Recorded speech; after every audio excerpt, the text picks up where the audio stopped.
They said she was filthy. They said she was cursed. No one remembered when the whispers started, but by the time Ariella turned 18, the words had become truth, at least in the minds of the villagers who crossed themselves whenever she passed. The day her mother died was the day the curse supposedly came alive. It was a fever, nothing more. A cruel twist of fate that took her mother's breath in the night and left Ariella kneeling beside the bed, cold and shaking, clutching a lifeless hand. But logic had long been banished from their valley. Superstition ruled here. The people spoke of dark omens and evil bloodlines and sins carried down like heirlooms. And to them, Ariella was a stain that could not be scrubbed clean. When the elders' goat miscarried, they blamed her. When the crops withered early one autumn, they said she'd passed too close to the fields. Even the children ran from her, mocking, calling her witch blood, as if she'd chosen this exile. Her home became a prison of silence. No one visited. No one helped.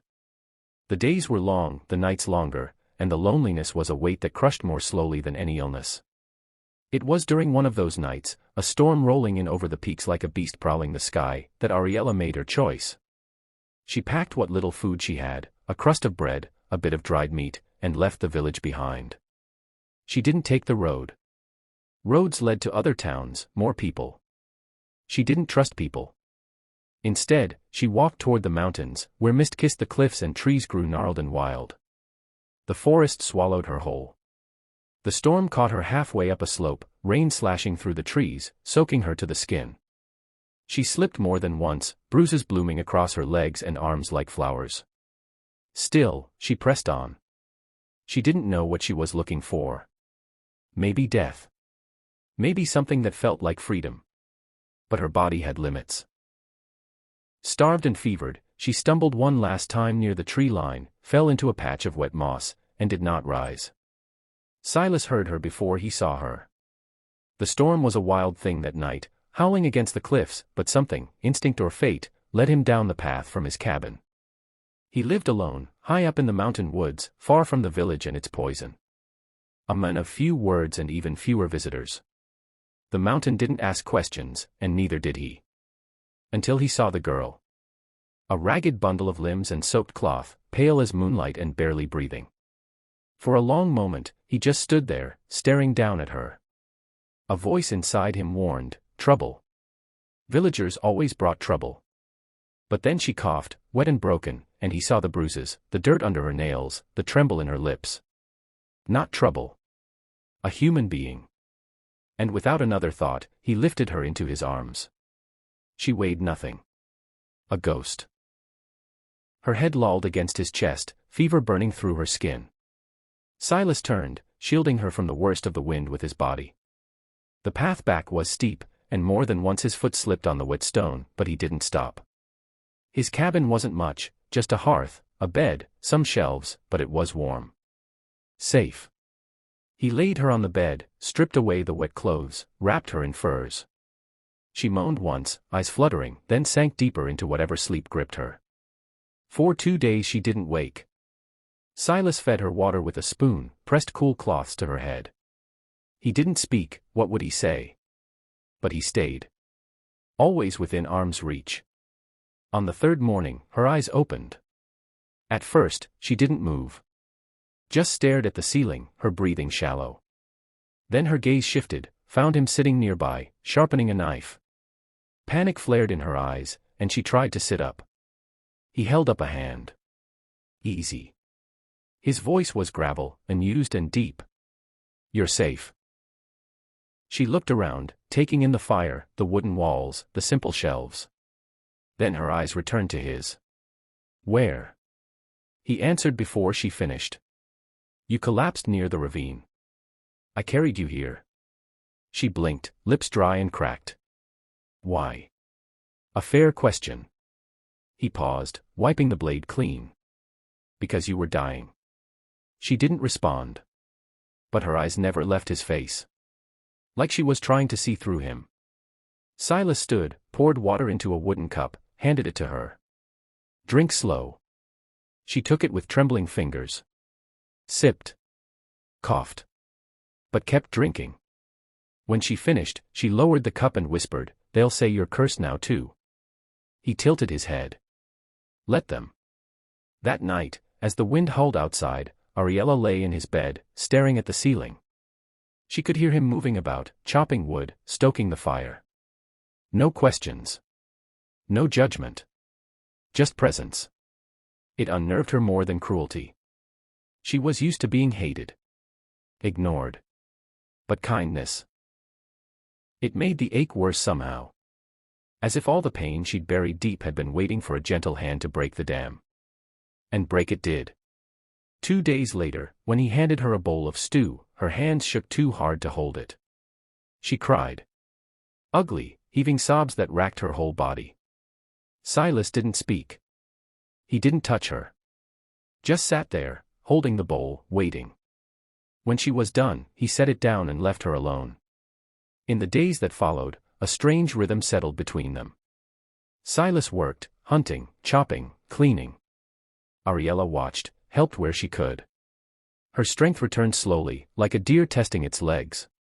He didn't ask about her past, and she didn't volunteer. But little by little, words passed between them. Small things. Observations. Names of trees. How to snare a rabbit. She learned he'd been alone for years. That he once had a brother. That he'd left the village too, long ago. They call you cursed, he said once. She nodded. They said my mother was too. When she died, they said it proved it. Silas looked out the window. Superstition's a sickness worse than any fever. The village noticed her absence. But no one searched. No one missed her. Until a trader passed through weeks later and mentioned seeing a girl fitting her description near the mountains. Whispers bloomed. Some said she'd died and come back. Others said she'd bewitched a man in the woods. The elder called a meeting. The mountain man's sheltering her, someone hissed. He's been cursed too. The mob that formed wasn't large. Just enough to feel dangerous. They gathered torches. Swords. Rode toward the peaks. And in the cabin, as snow began to fall, Silas stood in the doorway, listening. He heard them before Ariella did. Hooves. Voices. Rage. She stepped beside him, pale. They're coming. He didn't flinch. Then let them. They came with fire. Torches raised against the gray winter sky, their shadows cast long across the snow. There were 7 of them, all men, wrapped in furs and fear, blades clutched like answers to questions they were too afraid to ask. They rode like they were chasing death, but it was not death they found when they reached the cabin, it was a man, standing silent in the doorway, broad shoulders steady, eyes like cold stone. And beside him, the girl they had thrown to the wolves, wrapped in a wool blanket, her chin raised not in defiance, but in something far more dangerous, dignity. No one spoke at first. Only the wind dared fill the silence, curling around the trees like it was listening. Then the one at the front, Marin, the blacksmith, spurred his horse a step closer. Silas, he said, trying to make it sound like a greeting. It wasn't. Silas didn't blink. You've come far. Say what you came to say. Marin shifted in his saddle. We heard rumors. The cursed girl. Some say she's alive. Some say she's here. We've come to make sure our valley stays safe. Silas's voice was quiet, but it carried like thunder. From what? Marin's eyes darted to Ariella. You know what she is. You were one of us once. You know the stories. Her family brought illness. Her mother died screaming. Her father vanished. Then crops failed, livestock died. She brings ruin. Ariella stepped forward, but Silas held up a hand, not to stop her, but to shield her. You blame a child for the wind, and call it wisdom. Another man, Torin, younger and meaner, growled, she's not a child anymore. She's a witch. She bewitched you. She lives in the woods now, in sin. You protect her, you share her guilt. Silas looked at him the way old trees look at storms, unmoved. I protect her because she's human. Something you've forgotten how to be. The tension snapped like dry wood in fire. Torin dismounted, drawing a short blade. Ariella flinched. Silas didn't move. Go back down the mountain, he said. You don't want what you're asking for. But they came anyway. Not all of them, just 2. Blinded by fear, by pride, by the need to feel powerful. They didn't get past the clearing. Silas didn't need to draw steel. He didn't need to raise his voice. He stepped down from the porch like a man descending from the clouds, and something in his eyes made the first one, Torin, stumble. The second, Alric, reached for his bow but found his fingers frozen. The silence that followed was worse than any violence. It said, "You've lost. You don't even know why. Take them," Marin growled. "Drag her down if you must. Let the elders judge her." But no one moved. Because deep down, they saw what was really happening. Ariella wasn't cowering. Silas wasn't defending out of pity. There was something unbreakable between them, trust, forged in fire and silence. And when a man like Silas chose to protect, it made the rest of them feel small. Eventually, one of them turned his horse. Then another. Marin lingered the longest. "You've chosen exile for her," he spat. "You'll both rot up here." Silas stepped forward. "We're already free. You're the ones still chained." They left with curses on their lips, but no steel drawn. And when they were gone, Ariella finally let her breath out. Her knees trembled. Silas turned to her, his face unreadable. "You don't have to be afraid anymore." But Ariella shook her head. "Not of them. I'm afraid of what comes next." The next days were quiet. Not peaceful, there was tension in the air, like a string pulled tight, but quiet. Ariella no longer asked if the villagers would return. She knew they would, eventually. But something had shifted inside her. The way Silas stood beside her, not in front of her, not as her shield, but as her equal, had done something. It had reminded her that she was not made only of fear. She had survived exile. Survived the storm. Survived being unloved. That kind of strength doesn't fade. It waits. She began walking farther from the cabin, exploring the edges of the woods. Silas watched, never far behind. He showed her where the animal tracks ran, where the roots were safe to eat, how to mend a trap. Sometimes, in the soft hush of dusk, they sat by the fire and didn't speak at all. And in that silence, Ariella found something that had eluded her all her life, belonging. She saw how Silas treated the land, not as a thing to conquer, but as a place to understand. How he spoke to the animals when he passed them, even if they never answered. How he carved small wooden tokens when he thought no one watched, animals, trees, once even a figure that looked like her. One morning, as frost rimmed the windows and the fire cracked low, Ariella finally asked, "Why did you really take me in?" Silas paused, stirring the pot. "You needed help." "That's not it," she pressed. "You could have walked away. Everyone else did." He sat beside her, slow and heavy. "When I was a boy, I watched a fire burn my house down. My brother was inside. The villagers came, but they were too afraid to help. They said it was punishment from the gods. They let him die." Ariella's breath caught. He looked at her then, his voice low. "I swore, if I ever saw fear dressed as righteousness again, I'd do the opposite." Her eyes burned. She wanted to speak, but the words felt too small. Instead, she reached out and placed her hand over his. He didn't move away. Winter deepened. Snow fell thicker.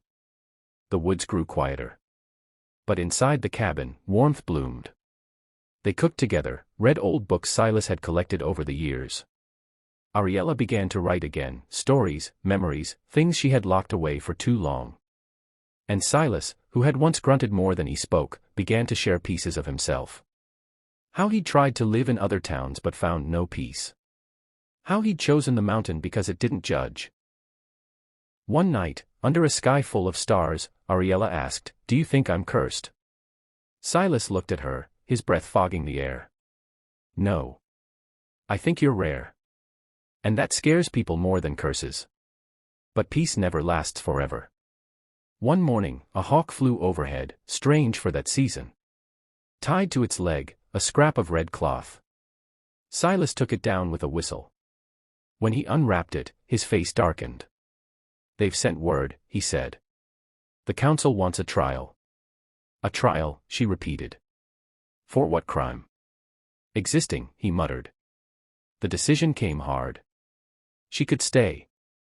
Hide. Live in silence, letting fear dictate her life.